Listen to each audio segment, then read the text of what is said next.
Morning, y'all. As you stand with us, we're going to sing some praises out to Jesus. Let's stand and sing. I was buried beneath my shame, and who could carry that kind of weight? It was my tomb till I met you. Hey. I was breathing but not alive, and all my failures I tried to hide. It was my turn till I met you. You called my name and I ran out of that grave, out of the darkness into your glorious day. You called my name and I ran out of that grave, out of the darkness into your glorious day. Sing of His mercy. Come on. And now your mercy has saved my soul, and now your freedom is all that I know. The old man knew Jesus when I met you. You called my name and I ran out of that grave, out of the darkness into your glorious day. You called my name and I ran out of that grave, out of the darkness into your glorious day.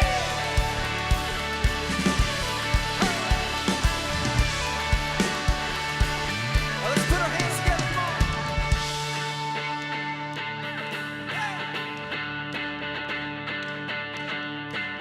Sing this out. I needed rescue, my sin was heavy, but chains break at the weight of your glory. I needed shelter, I was an orphan, but you called me a citizen of heaven. When I was broken, you were my healing. Your love is the air that I'm breathing. I have a future, my eyes are open, 'cause when you call my name, I ran out of that grave,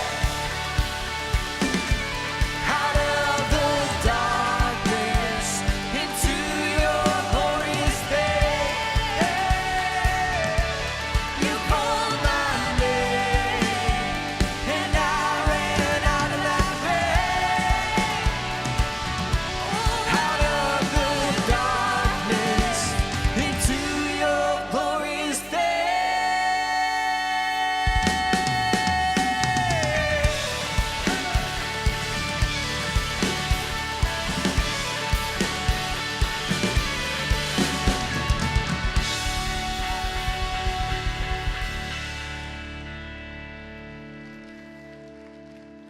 Well, hello, good morning, happy Sunday, welcome to Mission. My name is Rachel. I just want to say thank you for being here today. Hey, if you are new here and it's your first time, we would love to get to know you.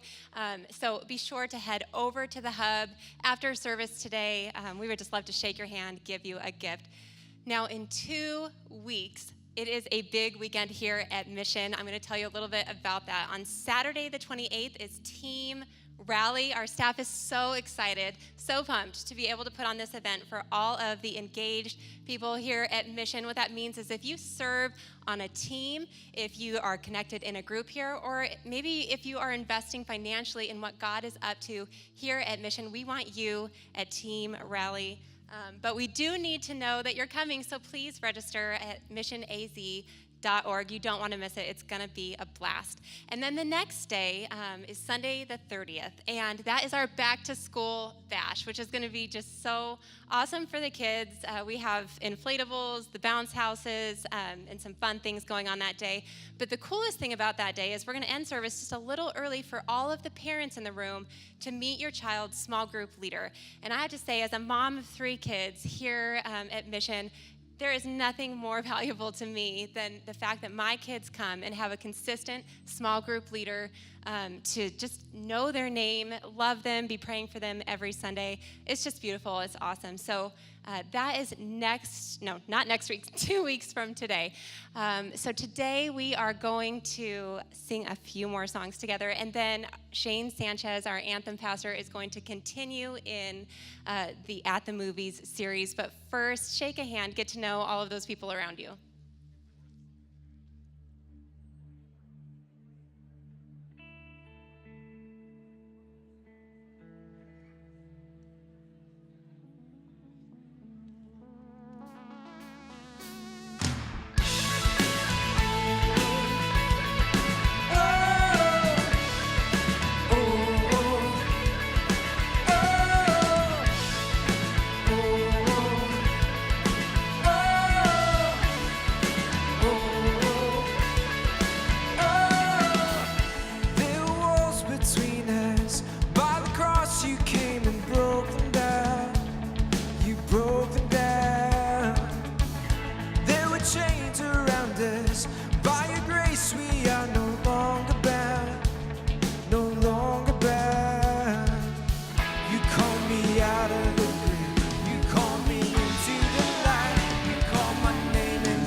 sing this out together. Let the King of my heart be the mountain where I run, the fountain I drink from. Oh, he is my song. Let the King of my heart be the shadow where I hide, the ransom for my life. Oh, he is my song. You are good, good. Oh, you are good, good. Oh, you are good. You're good. Oh, you are good, good. Oh,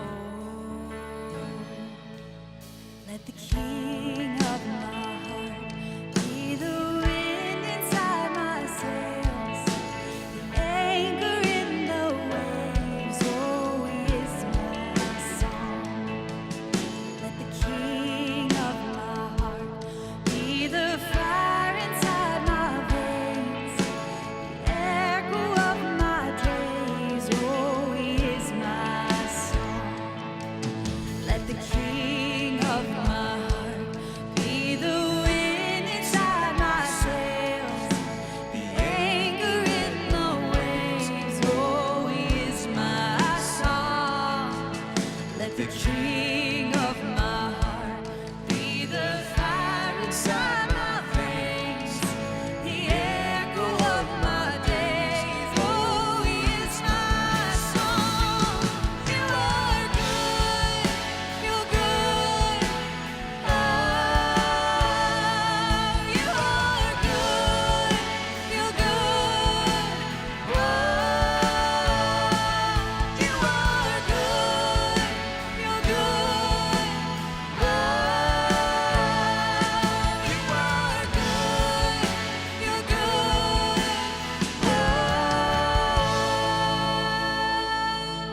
And you're never gonna let me down. Come on. You're never gonna let me down. No. And you're never gonna let me down. No. And you're never gonna let me down. Come on. You're never gonna let me down. You're never gonna let me down, Jesus. You're never gonna let me down. You're never gonna let me down, 'cause you are good.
a sudden, I am unaware of these afflictions eclipsed by glory.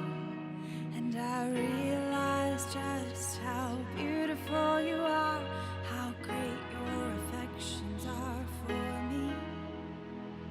Oh, how he loves us so. Oh, how he loves us, how he loves us so.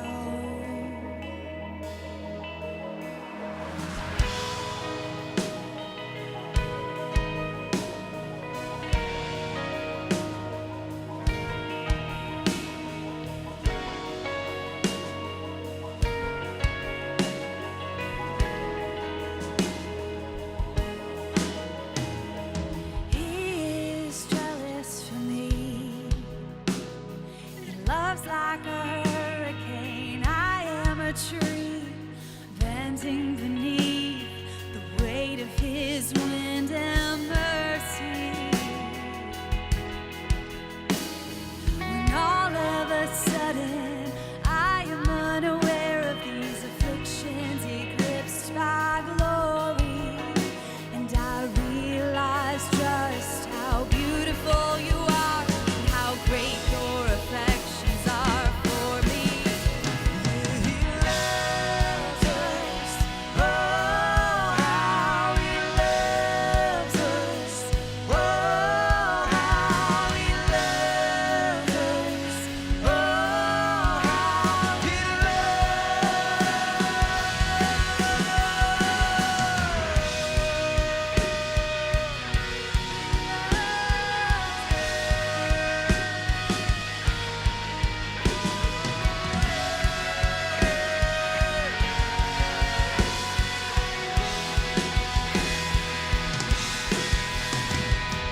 We are his portion, and he is our prize, drawn to redemption by the grace in his eyes. If grace is an ocean, we're all sinking. So heaven meets earth like an unforeseen kiss, and my heart turns violently inside of my chest.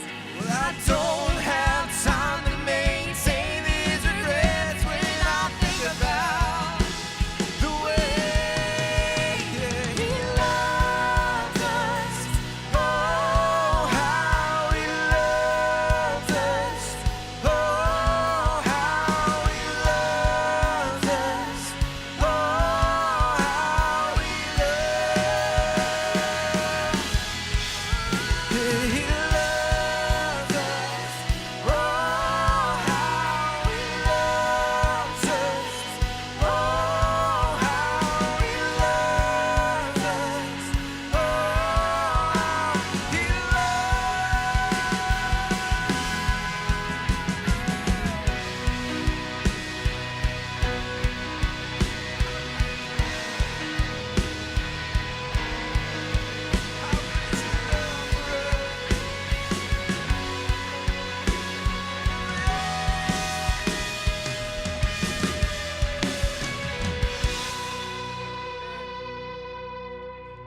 Amen.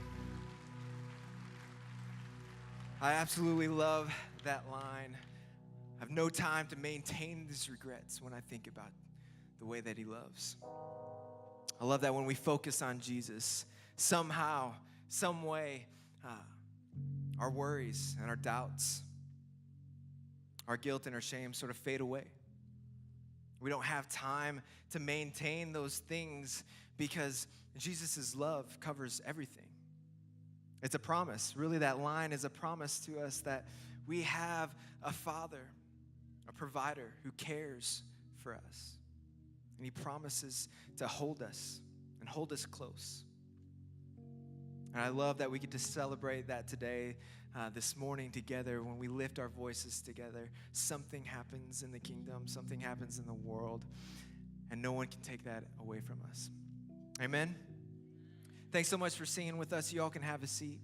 At this time, I'm going to continue that time of worship that we've just had by receiving an offering. And so I'm going to invite our volunteers to come as we receive that offering. And as we do that, remember that we have a God who provides for us, who cares for us, who loves us. And this is just a time to give back to that God that we love and care about so much.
Hey, good morning. Thanks so much for being here. My name's Shane. I'm really glad that you decided to come and hang out with us. I'm really bummed that I have to follow that song, How He Loves, because you don't need to hear anything else.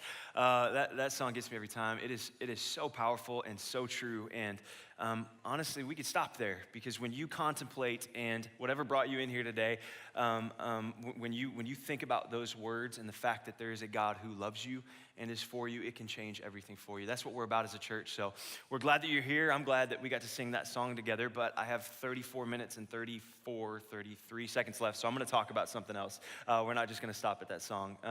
We've been in a series just a few weekends that we take talking about one big idea. And this series has been called At the Movies. We're actually in week 3, but the good news about this series is that each weekend stands on its own. So if you are brand new or you've missed a couple weeks, you don't have to fake your way through understanding what's going on like you did in Infinity War. You can just be here with us, and I promise you'll be good. Come on, you didn't know who Thanos was. Like, who, Thanos? I don't even know if I'm saying that right. Anyways, you don't have to fake it. So today we're continuing the series, and we're going to take a look at a movie that is really, really near and dear to me. And so you know that's what we've been doing. We take blockbuster films, and we're pulling biblical principles from them that are incredibly applicable and incredibly helpful for our lives today. So the movie that we're going to talk about is seriously, it's one of my all-time favorite films. It is quite possibly also the most confusing movie that has ever been made. It's this movie called Interstellar, which is absolutely incredible. Anybody seen it? Yes, one person. That's our scientist in the room, or future scientist. But Interstellar, it's this incredible movie. I love the way that it uses mind-bending science fiction and scientific theory to explain life and love and family and all of those things. Like, it's incredible. And surprise, I'm a massive nerd. So my wife's not surprised by that, where she's at. But these types of movies get me so excited. They get me talking for hours and hours. So Interstellar has been one of those movies for me. And here's what it is. I'm going to attempt to explain it to you, which any of you that are just slightly smarter than me, which maybe many of you realize that it's nearly impossible to explain this movie. But I'm going to give it a shot. So here we go. So in this movie, Interstellar, there's a main character. His name is Coop, and he's played by Matthew McConaughey, which I have every lady's attention. All the guys are like, I'm out. That's it. I don't need to be here. Anyways, he's played by Matthew McConaughey. And what we discover about him pretty early in the movie is that he's actually a pilot. He's an ex-military pilot. In fact, he worked with NASA. He was that type of pilot. And the movie takes place in time in the future, but what's interesting about this time, they're on planet Earth, and there are Dust Bowl-like conditions happening all over the Earth. In fact, all of the crops are dying, all of the livestock has died. They're running out of food, and they're running out of time. I mean, they will be, or Coop's kids will be, the last generation of human beings before Earth becomes uninhabitable and not able to sustain human life. So all of this is going on, and Murph at this time, or not Murph, Murph is his daughter. Coop at this time has stepped away from being a pilot, has stepped away from being an engineer and a scientist, and is now actually a farmer, because they need farmers who can grow corn in these conditions to keep the human race alive. So he's become a farmer. But what's interesting is that him and his family begin experiencing some anomalies around their farmhouse.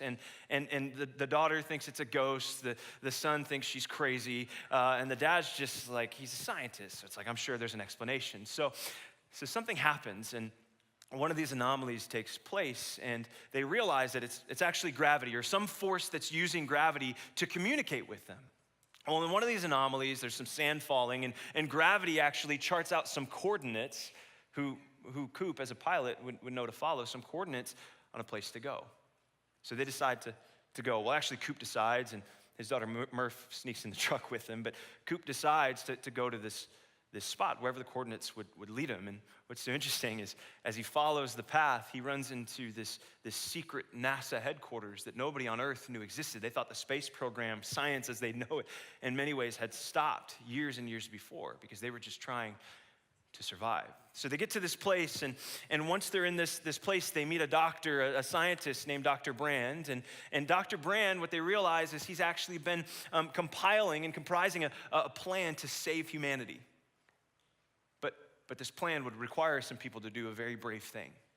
See, his plan would be to actually journey out through space to find another planet that would potentially be habitable for humans, to sustain humanity and keep this thing going. And if some brave pilots, if a brave ex-soldier would be willing to do this, they may save humanity as they know it. So plan A is they've actually built a space station that they could send some people that are currently alive up into space to continue the human race. Plan B, if this didn't work out, is that space station would be full of human embryos, so at least humanity could continue going. So now, Coop's faced with a decision, because they ask him to be a part of this journey. And he's a dude, and not just a guy, he's a guy that used to fly and loves the thought of adventure, so he just can't help but take the step. Okay, he's in, he says, but what happens next is interesting. There's more anomalies that take place, and not just anomalies. His teenage son and his elementary age daughter beg him to stay. Don't go, don't leave. We don't know how this is gonna work. Don't leave, stay with us here. It's an incredibly emotional and intense scene as they beg their dad not to go on this mission to save humanity, but to just be with them. But ultimately, he decides to go. And see, on one of these missions, or this mission as a whole, the only way to find potentially habitable planets, because come on, we all know this, there's not another one in our solar system, is to journey somewhere else at a different distance. So this is what happens. They actually find a wormhole. Are you still with me? They find a wormhole, and they can travel through this wormhole at great distances beyond what we can comprehend to other solar systems where there may potentially be a planet that can sustain human life. So they go on this mission, they go through the wormhole, and they wind up in this other solar system. So now it's time for Coop and one of his partners on this mission. Her name is actually Dr. Brand. It's Dr. Brand's daughter, played by Anne Hathaway. It's time for them to journey on one of these planets. But the catch is this. On the planet that they're gonna visit, it exists in a different time-space continuum. So every hour on this planet equals 7 years back on Earth. Every hour equals 7 years back on Earth, and Coop's got a family. So all he can think is, I need to get to this planet, I need to get back to the ship as fast as possible, but that's not what happens. They get down to this planet and they run into some problems, and they wind up spending 3 hours on their mission. That's 23 years back on Earth. So when they leave this planet, they get back to their station, and they walk through the doors to see their crewmate having aged. His beard is gray, time has passed. In fact, the door opens and he says, I've been waiting 23 years for you, and I never knew if you'd be back. But that's not even the part that's crazy. See, on this ship, it was equipped with a way for Earth to transpond and send video message to the astronauts on this brave mission. And in a matter of mere minutes, Coop, after returning to this ship, sits down and watches video messages from his kids, spanning the length of 23 years. And in that moment, the reality of the fragility and the futility and the fleeting nature of life hits him harder than he's ever experienced in his life before, because he watches his kids grow up on a screen as he's out hoping to save humanity. Check this out. I'm not a movie crier, but when I saw that scene, there were tears flowing down my face. I don't know if it was just a moment I was having. I don't know if it's because we had just had our first child, maybe weeks before, but it messed me up. It messed me up because as Coop watched 23 years of life pass him by, it caused me to realize that I think we all have that moment that Coop is having. As Coop sits there and realizes how fleeting and brief and fragile life is, I think he's having a moment that we have or have had or are having right now. It's when we come to this reality that life is here today and gone tomorrow.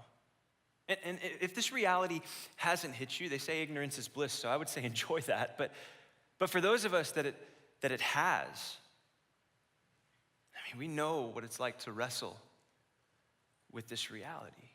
But what's so interesting to me is this, that this reality has elicited and does elicit so many different responses. When we have that existential crisis, when we have that moment where we realize what's here today can be gone tomorrow, that life is here today and gone tomorrow, when we have that moment, we can respond in so many different ways. In fact, I was thinking of one specifically that those of you that are my age or close to it would know. There were a few years ago, there's a trend that hit society that sounds laughable, but I mean, it was a really serious thing. And I think so much of it was birthed out of a response to this statement. And that trend was this idea of YOLO. And for those of you that are a little older or wiser than us, here's what YOLO means. YOLO is simply this: you only live once. But you're like, wow, that's profound. It's not, but we thought it was, okay? We're millennials, we're working on it, we're great. Anyways, you only live once. You only live once. And the whole tune of that was you only live once, so make the most of it, which led people in so many different directions. You only live once, so eat whatever you want, to the downfall of your personal health.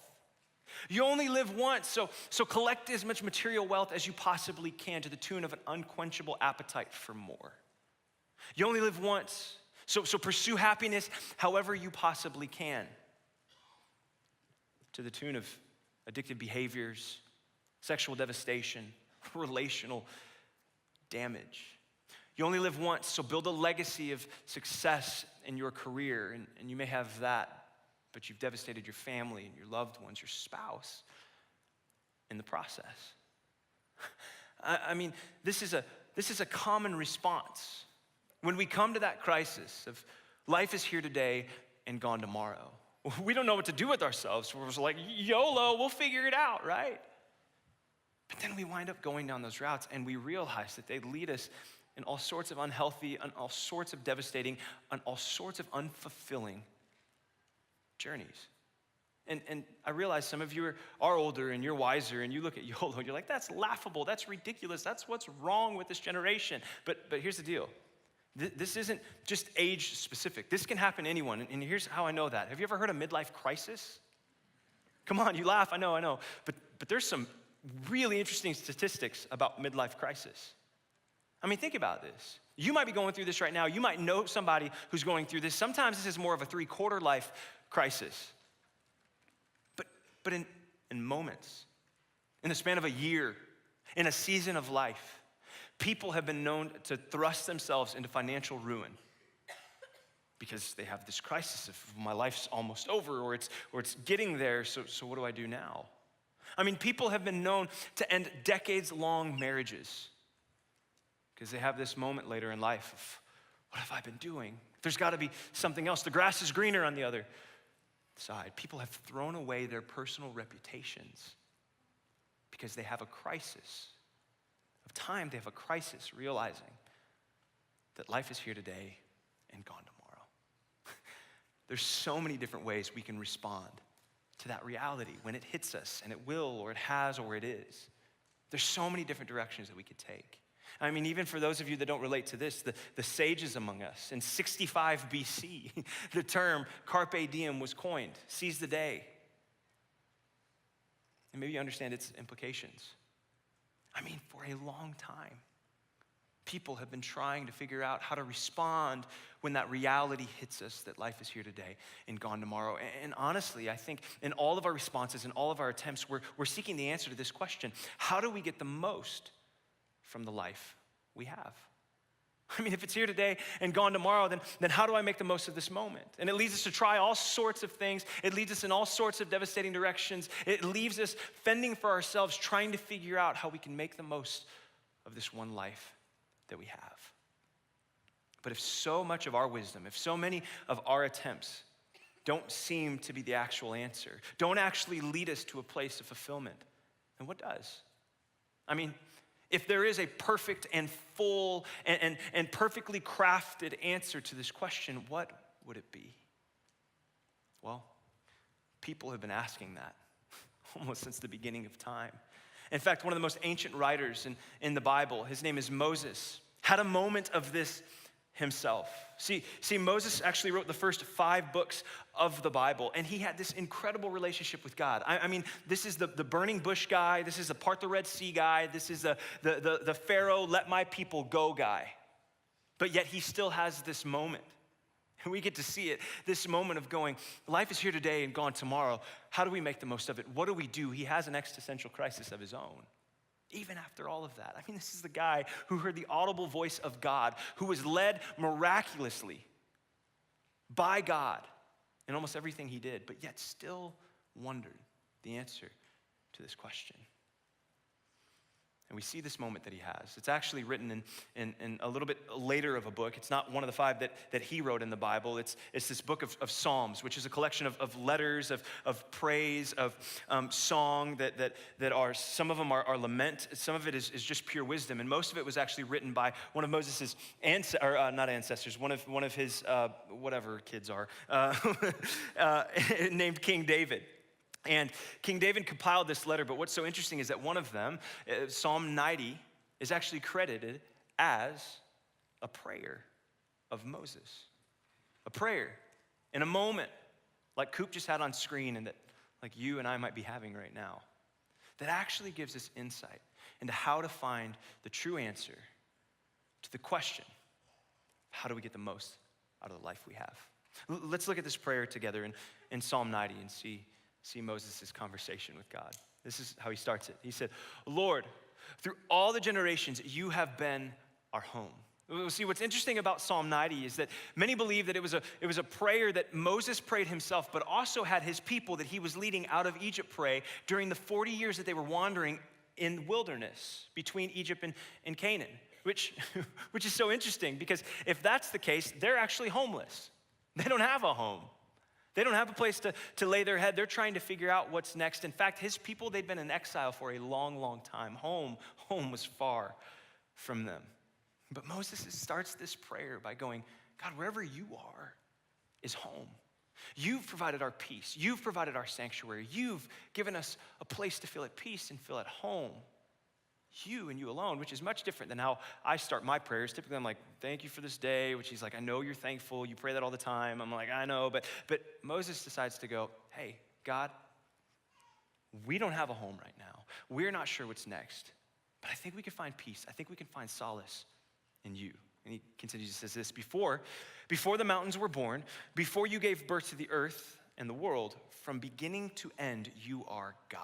He continues by acknowledging God's eternal nature. He goes, God, you breathed all things into existence. The mountains you breathed into existence. Life you birthed into existence. But even before all of that, you existed. Your plan, your power, your sovereignty, your kingship transcends all time.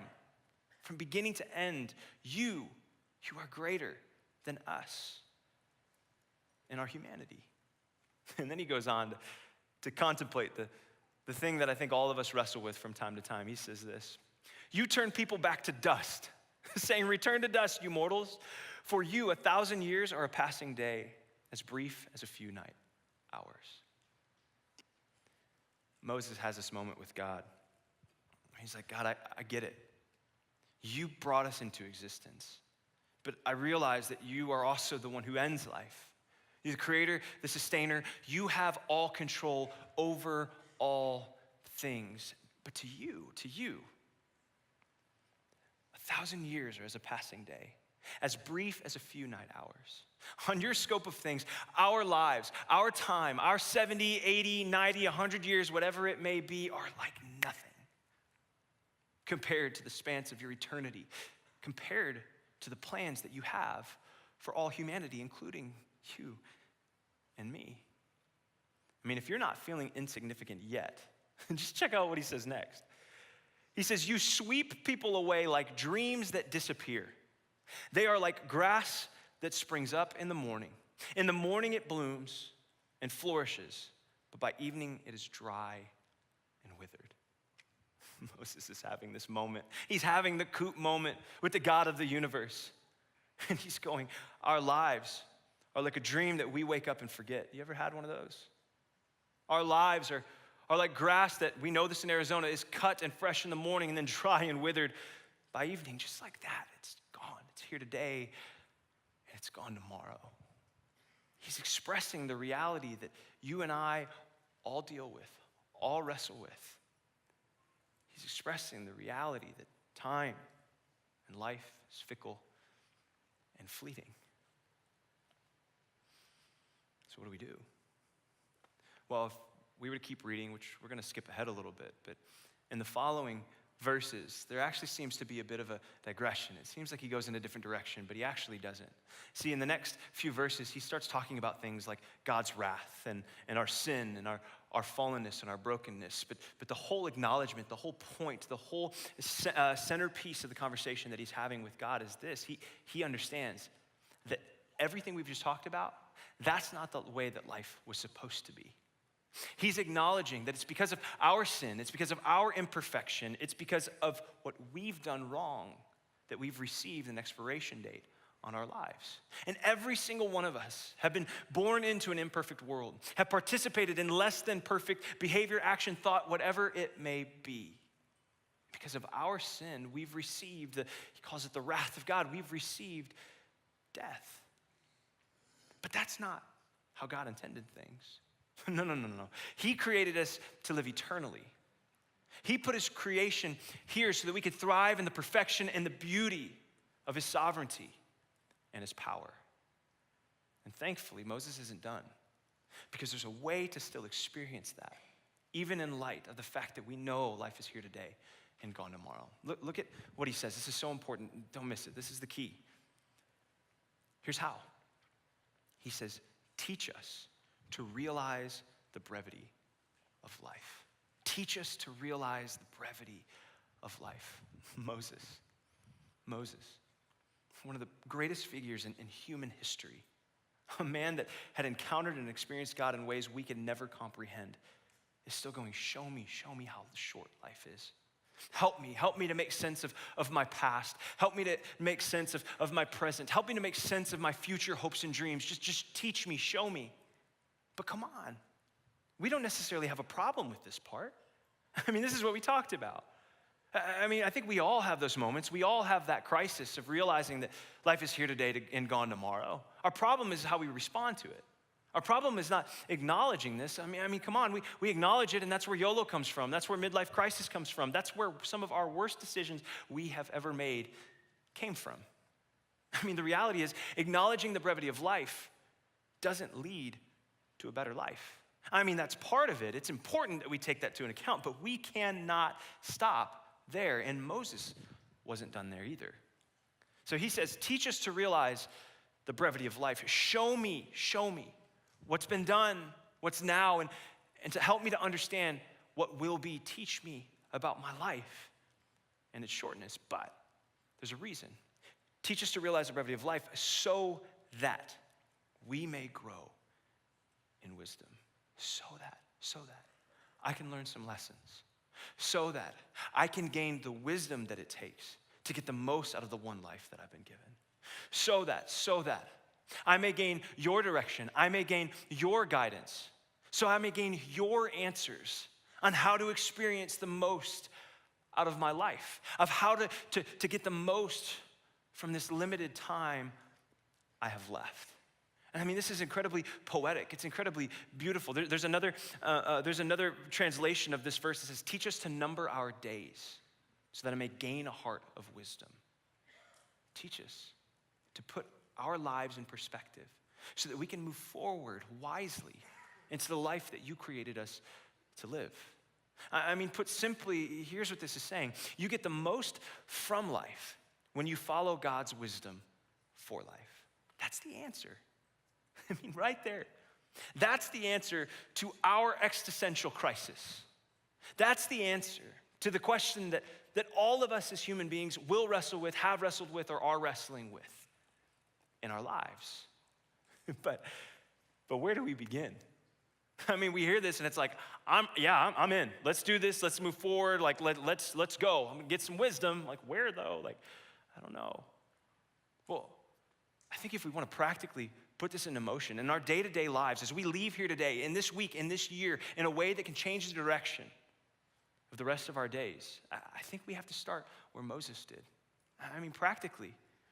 I think for some of us, the first step we need to take is ask God to teach you. Ask God to teach you. I mean, come on. Maybe it's to slow down for a second and ask God to teach you how short life really is. Not when you look up someday and you realize that your kid's graduating. Not when you look up someday and realize that you've got a lot of awards on a shelf, but you don't have a family to show for it. Not when you look up someday and realize that most of your life has been devastated by things you just never dealt with. Not then, now. Stop and ask God to teach you. In light of your past, in perspective of your current situations and the hope and future that the future that you hope and dream for, ask him to teach you what it means, how to make sense of it, where to go from here. And then when you're open to that, I think there's another step we can take. The same one Moses did. First, ask God to teach you, but then allow God's wisdom to guide you. Allow God's wisdom to guide you. This is so important. We might be open to being taught, but are we open to where God's wisdom will actually lead us? Are we open to the step that it's going to take to follow in the direction that he has for us? This is key. If God's wisdom is guiding you through life, he is the author, the creator, the sustainer of life, there's a chance that it's going to be the best thing that you could ever experience. In theory, again, this sounds great, but how do we begin to put this into practice? Well, there's actually a question that I think we can all ask that's helpful for this. I'm going to reword it some. I actually learned it from somebody who's way wiser and older than me. His name's Andy Stanley. He's another pastor, but it's one of the best questions you could ever ask in any moment, in any situation, in any place of your life. And it connects so perfectly to what Moses prayed thousands of years ago. When you're wondering what God's wisdom is and how it will guide you, start by asking this question. In light of the brevity of life, in light of your past, in light of your current circumstances, in light of what you hope for and dream about in the future, in light of the brevity of life and your realization of that, what's the wise thing to do? What's the wise thing to do? In your marriage, in your business, for your physical health, for your emotional and mental health, what's the wise thing to do? It's key. Not your wise thing. No. Not your mother-in-law's wise thing, definitely. Not Forbes' wise thing. Not your friend who's going through midlife crisis wise thing. Not YOLO's wise thing. Not Twitter's wise thing. What's God's wise thing to do? What step would that require of you? What direction do you need to go? What decision do you need to make that will actually lead you to gaining and experiencing the most out of the one life that you've been given? Another way to ask this is simply this. What would God's wisdom have you do? Think about this for a second. What would God's wisdom have you do? What step does that look like for you?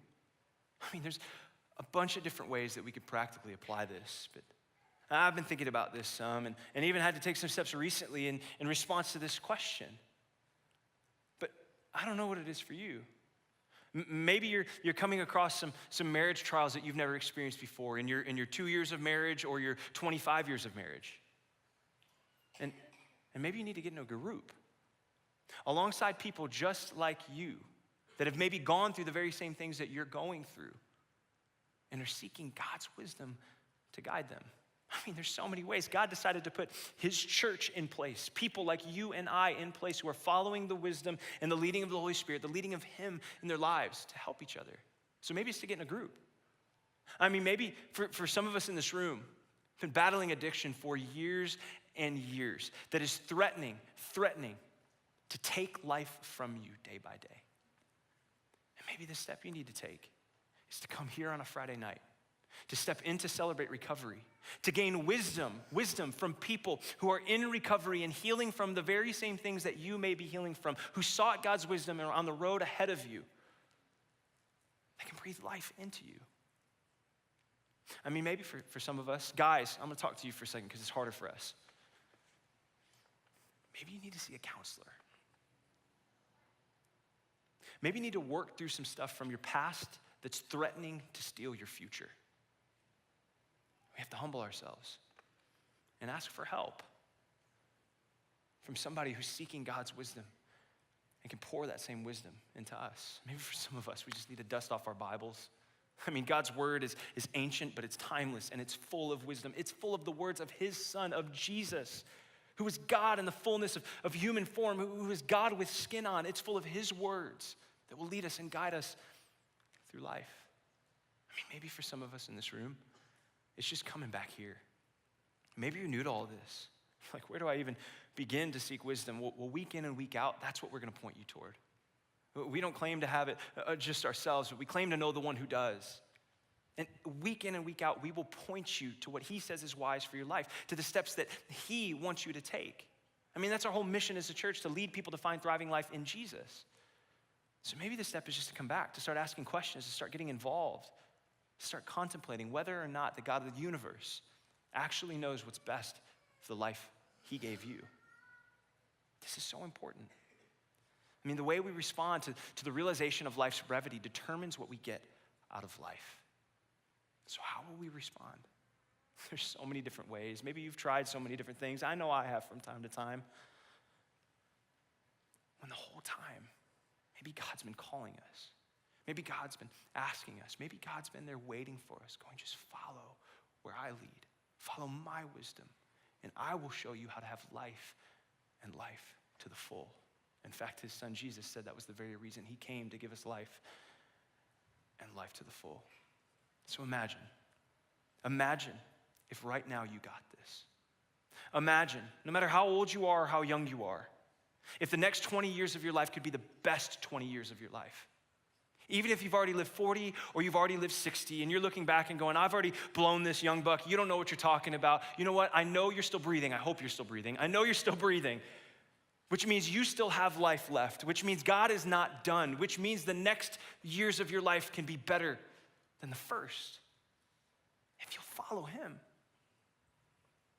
For all of us, we can leave here today on a path towards the life that we've always imagined, the life that we've always dreamed of, the life that we've been looking for since the day we were born. If we'll realize the brevity of life and we'll seek his wisdom to guide us. So let me ask you this week, what would God's wisdom have you do in your marriage, your personal life, in your relationship with him, your business, your finances, whatever it may be? What step do you need to take this week that ultimately God will use to pull you in and draw you toward the life you were created to live? Imagine if you could live this way. Imagine the impact on your loved ones, your family, your coworkers, your friends. If no longer you were trying to figure out life for yourself, but you could tap into the author, the creator, the breather, the giver of life for wisdom that will help you get the most out of it. Because after all, life is here today and gone tomorrow. Let's pray together. Lord, thank you. Thank you for loving us. Thank you for giving us grace to start now. Lord, you transcend time. To you, 1,000 years are like a day, and some of us maybe feel like we've been going in the wrong direction for 1,000 years. But the good news is that you've got so much left for us. Lord, I pray that every person in this room, no matter how young, no matter how many years they have, God would realize that if they would follow your wisdom, if we would follow your wisdom, you will give us the most out of life. Help us to stop pursuing the world's wisdom. Stop pursuing the things around us. Stop giving in and acknowledging and paying attention to all the things that promise us the world but leave us empty. Instead, God, help us to follow you. Lord, lead us by the people around us that are following you, by your word, through your guidance, through your love, through your spirit that guides us and speaks to us. Lord, help us to realize the brevity of life so that we may grow in wisdom. Lord, we love you. We thank you for your love. It's in Jesus' name we pray. Amen. Hey, I love you all. Thanks so much for being here. We will see you next weekend.